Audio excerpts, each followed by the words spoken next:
Hi there, I'm Debra Corey. I am the co-author of Build It, a rebel playbook for world-class employee engagement. And I'm really pleased to be here today with Jamie Getgood from GM Holden, Australia. Welcome. Thank you. Yes, thank you for taking time out of your busy schedule, getting awards, speaking at conferences. Just found out being on 60 Minutes, so appreciate you coming here today. Now, Jamie and his story is in the book, but we thought today, since we're both in Australia, that we would just maybe talk through it a little bit more.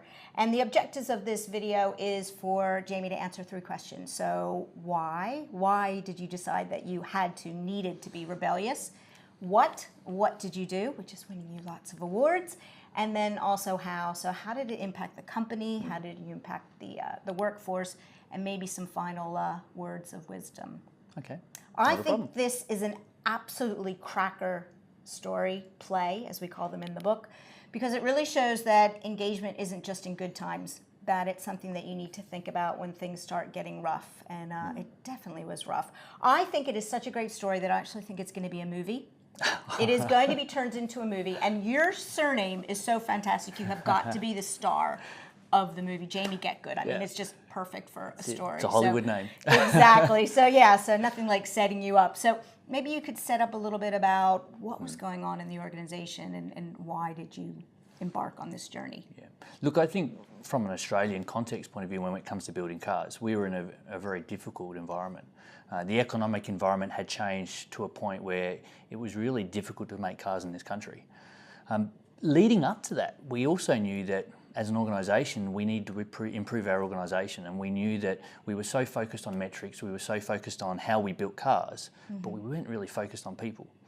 So leading up to the closure, we had taken a number of initiatives to try and improve the engagement and culture of our workforce. And I'm glad we did that, because when we got to the inevitable position where we had to announce that we were closing manufacturing in this country, it was really the culture that helped build the process and I guess the trust and recognition in our organisation, so people could respond to what we were about to do. So if you hadn't had the trust, all of a sudden you come at them and you say, basically your world is being turned upside down, the plant is closing. It could have had a very different ending, couldn't it have? I think it would have. I think, unfortunately, I've been in organisations where I have closed plants before, and smaller plants. I'm not the Grim Reaper. I want to clarify that. Okay, good. But in those organisations, if the culture's not right, I have seen quality drop, and I've seen cost performance drop, and I've seen safety issues rise, and that's not what we experienced at Holden. So I think having the trust and the leadership and the culture right before we had announced closure was actually, critical. Now, I don't think we realised that at the time, but we've seen how the business completely transformed, and we've seen how our people have responded. So you found out when that you were going to close? So we announced closure on the 11th of December 2013. I found out late on the 10th of December 2013, the day before. Right. Now, again, in the past, we could have held that to our chest and not told anyone and waited until 3 months prior to the official closure date. It's a long period of time. Yeah, but because of the culture we had, because our leadership was all focused around people, we thought we don't want to do this. Let's tell people as soon as we can and give them a chance to transition, but also give them a chance to help the organisation be the best it could be as we close. Did people looking in from the outside say, you're mad, you're telling people too soon, everyone's going to leave, as you said, quality is going to drop, you're going to have real challenges? Look, there were critics, and some of those critics were still internal, because we thought that people were going to leave us. And in fact, as we went through the journey, I was nervous. I mean, we had put up a jobs board in our transition centre, and I didn't want to do that initially because I'm going, well, but what if everyone leaves? So you had your natural reaction to go, oh, what if? But at the end of the day, we had a heart for our people, and we had a heart to continue the culture and the engagement.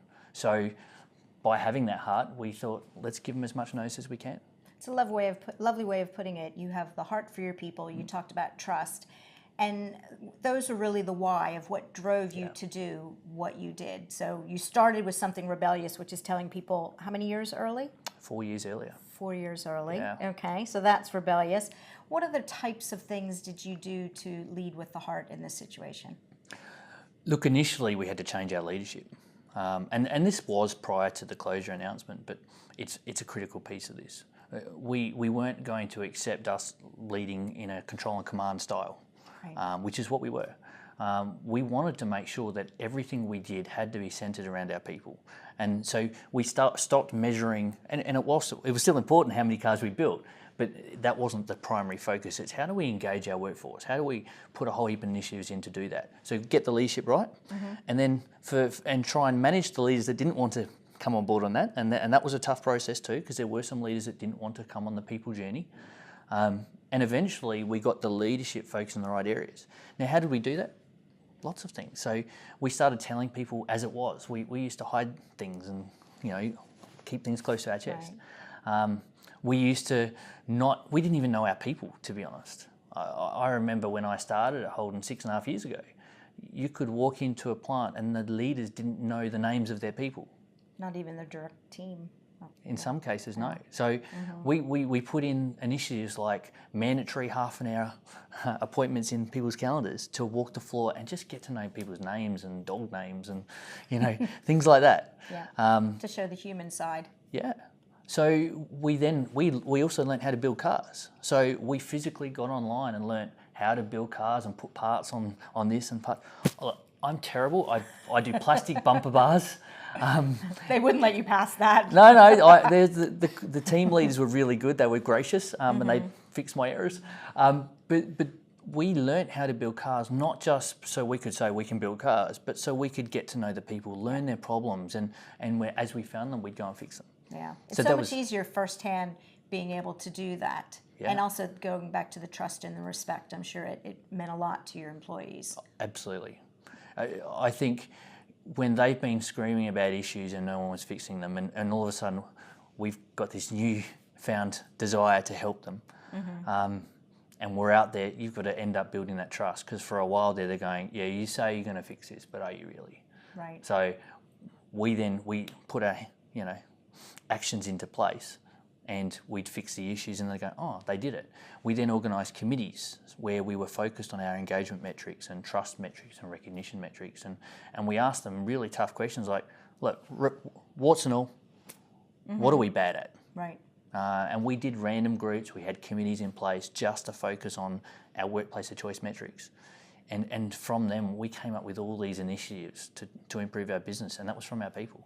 Which is amazing also because the plant's going to be closing, and yet you're pouring money in to make it a better experience for your employees. Did you get much pushback from leadership to invest? No, I think because we had the leadership on the journey prior to closure, they had the hearts already. And I think that's the best way I can explain it. They have a heart for people now. And because of that, we spent more money on our people in the last 4 years than probably the previous 10 to 15. We upgraded bathrooms and kitchen areas, and we repainted areas and floors and walls, and we kept the gardens manicured. And we probably didn't have to do that because we're closing, but we wanted to do our best to take care of our people. And what we saw was incredible. The results that came from that absolutely outweighed any cent we spent. In fact, cost-wise, we won multiple cost awards within our organisation as one of the greater plants in this region because we focused on our people first. So I'm sure all the other plants around the world now want to know your secret recipe of what are the types of things that you've done. Are you out there helping everyone else, both within Australia and outside of Australia? Yeah, we are sharing some of our success, I guess. We've got multiple companies, not even within our own, that have approached us and said, hey, we want to learn from you. And there's some great stories where companies have already started closing their operation and they spent time with us to go, well, how did you do this? And I know those companies are getting similar results in their organisation. So I think even within General Motors, we have shared bits and pieces. We have a really good system of sharing within the organisation. I know they'll take some of those lessons learnt going forward. Well, I remember you told me when we first did the interview about how I don't want to use your words exactly, about making your last car your best car, but would you want to tell me the exact words in your strategy? Look, we knew as a leadership team if all we did was shrink the organisation, we would have failed. Not just our brand, not just our business, but our people. So we wanted to do everything we could to make sure that there was this desire, this motivation with our people to make our last car the best car. So that's why we focus on culture and engagement and leadership. because we knew that by doing that, we're only going to see better results at the end. And I think it's a strong message to your employees. We're going to have the best car, but also we're going to make your last 4 years with the organization the best that it can possibly be. Yeah. It sounded like you had some good parties and things like We that did. also. So you didn't forget the fun element. No, absolutely. We did a number of initiatives leading up to closure. Things like we had family tours. We hired golf buggies and brought the kids in school holidays so they could see mum and dad working in the plant. We started doing engagement events and we'd have barbecues and we'd recognise people for special things that they did. We did a whole heap of things in that area. But when we got to closure, we didn't want to have the closure of manufacturing as a wake or a funeral. Right. So we thought we really need to celebrate this. This is, I believe, the best workforce in this country. How do we celebrate who they are? So leading up, we had lots of events to try and show them not only that we care about them and they're supported, but also to show them how good they are. So we started bringing organisations into Holden and did employer tours, and we told our people we're doing this to sell you to them. You did a lot to support them in getting their next job, didn't you? Yeah. Do you have any statistics on or anything on how many people found jobs by the time you closed? Yeah, so leading up to closure, we had about 850 people that had left us up until that point. The success rate there is 85% success rate, which is, I don't know if there's too many metrics around the world that can beat that. That's pretty good, yes. So, and I think, again, our people are great. We've put a lot of effort into transitioning them, and I think the 4-year window was the right thing to do. So what kind of tips do you have? You said you're helping other organizations. If somebody's going through this type of change, what would you recommend? Look, I think, first of all, be transparent. I think, and give notice. I think traditionally the HR community has always been, and there's reasons for that, with the way we handle unions and the way we handle people, but we often keep things to our chest and don't share early. I think share as early as you can.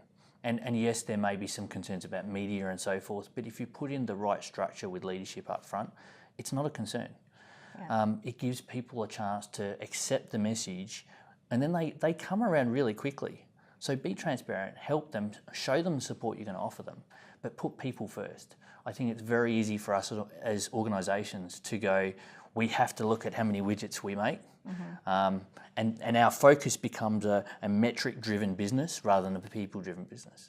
Focus on people. Definitely. And I think the communication is just so important about being transparent. I've worked in organizations that have done it both ways.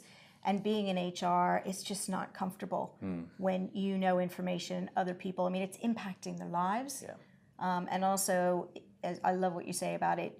It gives them time to go through the change curve because it does take time. And I'm sure that because of the trust, your people very quickly went from anger to acceptance and moved along with the organization. Look, the 4 years absolutely helped with that. But I think if we had a 1-year program, some people still wouldn't have been out of that curve. Right. So 4 years allowed people to go up and down the curve. You probably do change a lot. You're right. A little bit of a roller coaster going. And we did notice that. All of a sudden, the media would run a story about the industry, and then you'd see people drop back into the bottom of the curve again. So I think giving people that time really helped.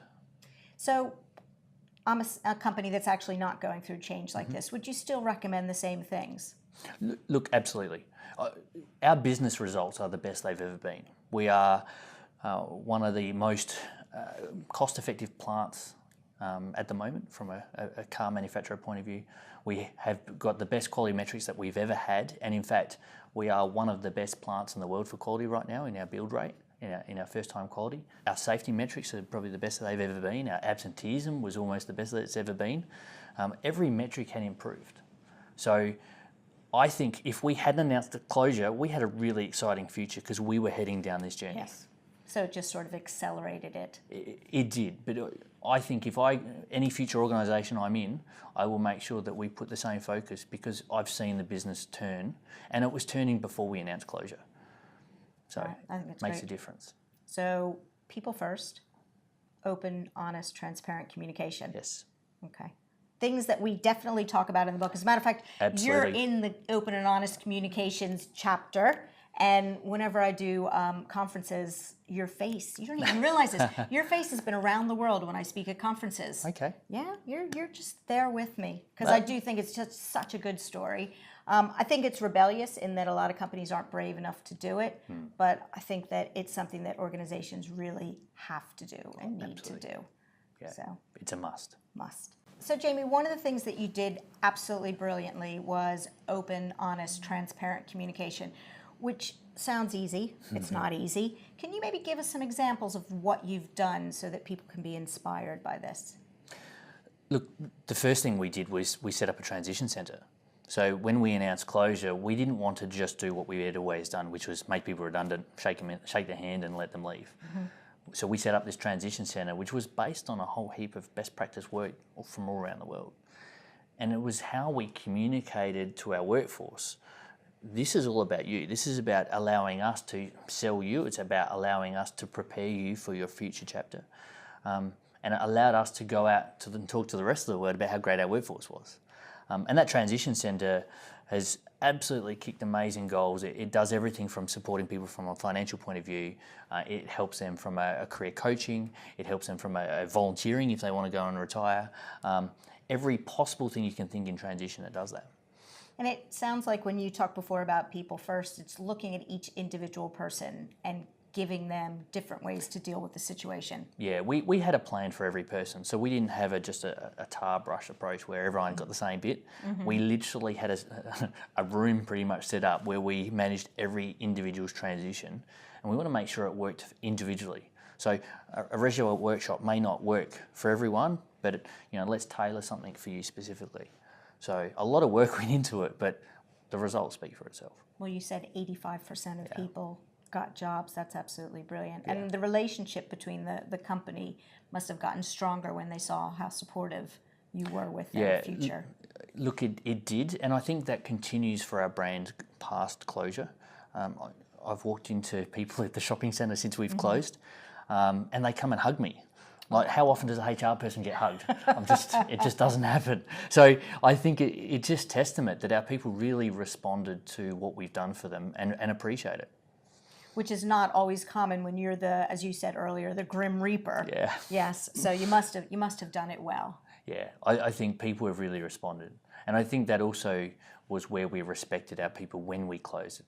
I think I mentioned earlier we didn't want it to be like a wake. We celebrate them. I mean, we even organised Jimmy Barnes to come and sing for our people as part of the celebration, and people said, you know what, I'm going to remember this day for the rest of my life, and that was their closure day. And someone told me it was a surprise too. Nobody knew who was going to be there. Yeah, there was about 3 of us that knew.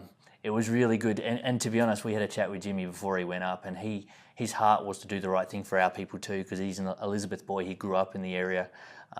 So he basically gave everything when he sang, which was fantastic. And it wasn't just at the end, though, that you did these celebrations and you did these recognitions. So over the 4 years, what were the types of things that you did for your employees? Look, we did lots of things. I've talked about family tours that we had, people coming through school holidays and seeing mum and dad work. We had car events, so the local car clubs, and most of them are Holdens. We invited them into the plant, and they parked their cars in the plant and around the business. We gave them tours of our factory and showed off our people, but it was a bit of both. Our people really loved to see what they had built over the years on the grass and the passion that people had for their brand. It's real pride in the organization. Absolutely. I did see a picture from the last day, and the smiles on people's faces was just amazing. There wasn't a sad face on our last day. It was all smiles, all cheers. As I said, people said that they will never forget that day. Yes. See, it is going to be a movie. This is going to be a movie. I don't know when, so get ready for your starring role. Part of being a rebel is starting with why not? So why can I not do something? Do you want to talk a little bit about, you talked to lots of different organizations. Why do they always start with we can't do it? I think in the past, people have a belief that they're going to cause damage to the organisation or themselves or their people by telling people too early. And I think I've heard lots of organisations say to me when we've been talking about closures and transitions and redundancies, And they say, well, we can't tell them too early because, you know, this, and this. And I'm saying, why not? I think the first question should be, why can't you tell people early? I think often it's a fear that's not even founded. Our issue in the past was we were worried it would get to the media. Yes. We were worried that, you know, maybe the unions would use that to their advantage. And you know, this journey wasn't just our people. It was we took the union on the same journey, and we have a great relationship with the union. So my question to organisations would be, why can't you do it earlier? And I guarantee you, most of it's based on fear and poor experiences that they've had in the past. It is, and we talk a lot in the book about defaulting to transparency and starting with being as open and honest as possible, treating your employees like adults and putting yourself in their shoes. Yeah. And if you know this is going to happen to you, to your point, what is the worst that's going to happen if you find out? Yeah. I think you guys are a good example of 4 years and it was only good, not bad. We've actually, in fact, we've seen a really interesting story. When we celebrated our closure, our sales points went up the following week. Really? So I think if you do it well, you can actually have a better impact on your brand because people in the community will look at you going, they've done the right thing. Yeah, and you want to engage with that particular product. You think, I want to buy from them because they treat my employees well. Absolutely. Yeah, so I think it's a really good point. It's powerful. Definitely. Good. Great answer. Be brave. Default to transparency. Love it. Well, thank you very much. It's been really nice to talk through and share this story with other people. And my last thing to say to everybody is just go out and find that rebel in you and do it however you can. Be more transparent and put your people first and go from there. Fantastic. Thank you. Thank you very much. No worries.